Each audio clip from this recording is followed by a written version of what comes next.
petite excursion dans la forêt aujourd'hui, ça fait du bien de sortir un peu, de prendre l'air, de se changer un peu les idées. Avant de commencer cette vidéo, je voulais vraiment prendre le temps de vous remercier pour tous vos retours incroyables sur ma dernière vidéo.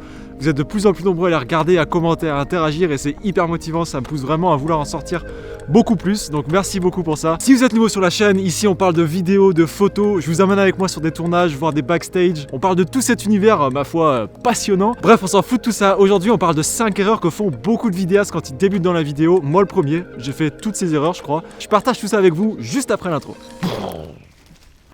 Excuse-moi par contre frère, t'as pas d'intro. Ah ouais, bien vu, ouais.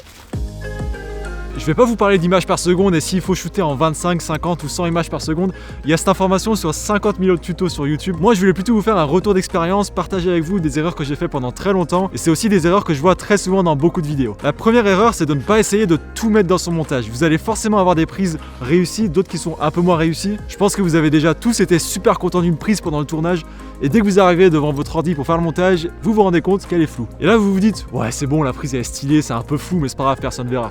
Erreur mon ami, si votre prise elle est floue, même si c'est légèrement, c'est important de ne pas l'utiliser parce que votre vidéo elle va vraiment perdre en professionnalisme. Mais ce que j'ai appris avec le temps, c'est qu'il vaut mieux avoir une vidéo beaucoup plus courte avec uniquement les prises très stylées qu'une vidéo longue avec des prises un peu moyennes. Il faut être hyper exigeant avec soi-même. Pour vous donner une idée, ça m'arrive très souvent de garder uniquement 10 à 20% des rushs que j'ai filmés sur un tournage pour avoir une vidéo hyper pro. La prochaine fois que tu as une prise un peu floue, prends ton courage à deux mains, je te transmets toute ma force. Supprime le rush. Pardon, je retire ce que j'ai dit, règle primordiale chez les vidéastes, ne jamais supprimer un rush, même si vous voulez pas l'utiliser dans votre montage, gardez-le bien au chaud dans vos disques durs, sait-on jamais.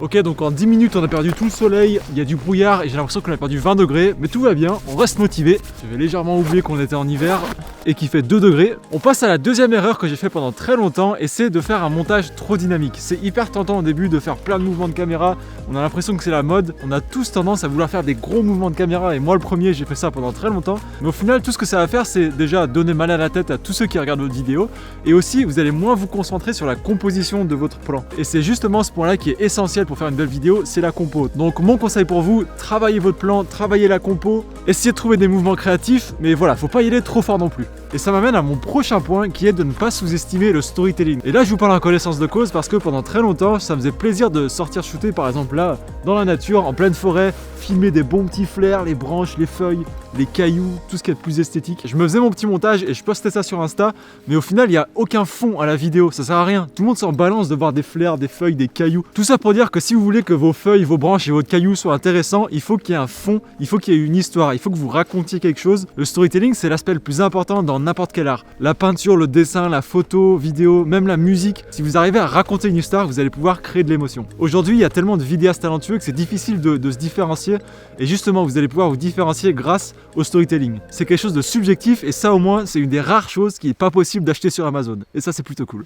Je voulais pas trop parler de réglages sur cette vidéo mais je pense que c'est trop important donc obligé d'en parler. Je vais pas du tout m'attarder dessus et je vais essayer de regrouper tous ces réglages en un seul point, mais l'une des choses à éviter absolument c'est de filmer en mode automatique. Et là je sais que pas tout le monde sera d'accord avec moi, mais moi je suis absolument convaincu qu'il faut à tout prix filmer en mode manuel si vous voulez progresser dans la vidéo. C'est là où vous allez pouvoir comprendre la logique entre les trois réglages principaux, ISO, vitesse, ouverture.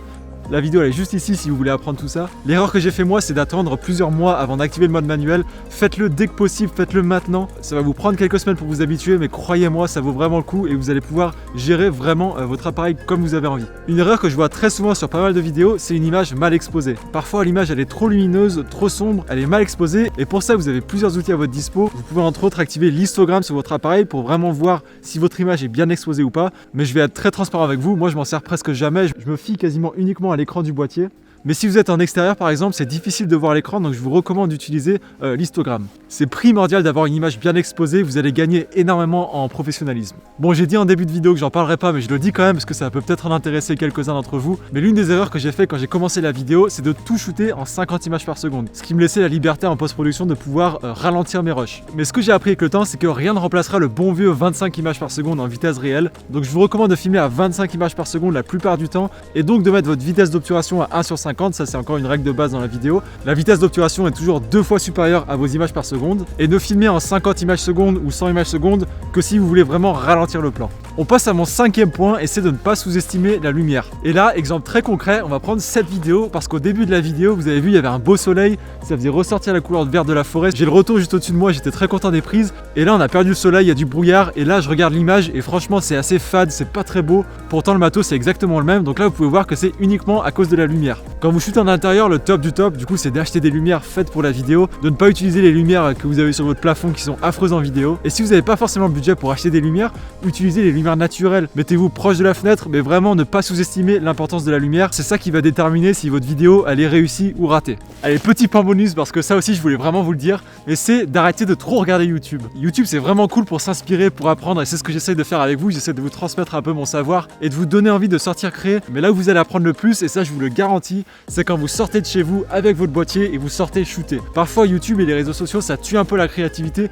Tout le monde fait un petit peu pareil. Le nombre de fois que j'ai passé des heures sur YouTube à essayer de m'inspirer avant de sortir shooter et au final je vais pas dire c'est des heures perdues parce que j'ai appris énormément de choses sur YouTube, mais vraiment si je peux vous recommander quelque chose, c'est arrêter cette vidéo ou attendez la fin quand même avant d'arrêter, quittez YouTube, prenez votre boîtier et sortez shooter. Je vous promets c'est là où vous allez apprendre le plus. Merci beaucoup d'avoir suivi cette vidéo, merci encore une fois d'être de plus en plus nombreux à suivre tout ça, je me fais plaisir et j'espère que ça se ressent. Je vous dis à très vite pour une prochaine vidéo. Ciao. C'était très bizarre ça.